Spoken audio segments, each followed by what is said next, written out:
Sot rreth 335.000 qytetarë do të thirren në votime për të zgjedhur kryebashkiakët e 5 bashkive: Vlorë, Tepelen, Berat, Cerrik dhe Mat. Numrin më të madh të zgjedhësve e ka Vlora me pothuajse 171.000, ndërkohë që Tepelena ka numrin më të vogël, rreth 13.000 votues. Në këto zgjedhje Partia Socialiste kandidon me Brunilda Mersini në Vlorë, në Berat me Ervin Ceca, në Tepelen Gramon Sakon, në Cerrik Florent Doka dhe Mat Altin Bojni.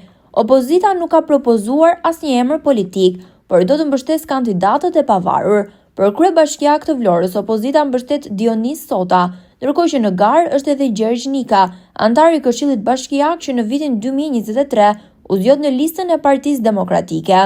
Për Beratin, opozitarët mbështesin të pavarurin Pavlo Shkarpën, në Tepelen Gabriel Guma, në Bashkinë Cerrik kandidojnë dhe i pavaruri Amarildo Hoxha, si dhe Eligert Hima, përfaqësues i Lëvizjes Shqipëria Bëhet, ndërsa për Bashkinë e Matit kandidon i pavaruri Eduard Brahilika dhe ish drejtuesja e forumit të gruas në Partinë Socialiste në Mat, Suzana Pasha.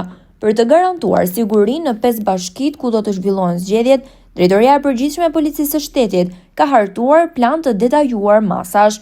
Mbi 600 punonjës policie do të jenë në terren përgjatë gjithë ditës së zgjedhjeve. Policia e Shtetit mori në ruajtje 473 objekte që do të shërbejnë si qendra votimi, si dhe 9 godinat ku janë vendosur komisionet zonale të administrimit të zgjedhjeve, KZAZ-ve ku do të zhvillohet dhe procesi numërimit të votave. Kryebashkiakët që do të zgjidhen të dielën do të gëzojnë mandatin deri në vitin 2027, kur do të zhvillohen zgjedhjet për pushtetin vendor në të gjithë vendin.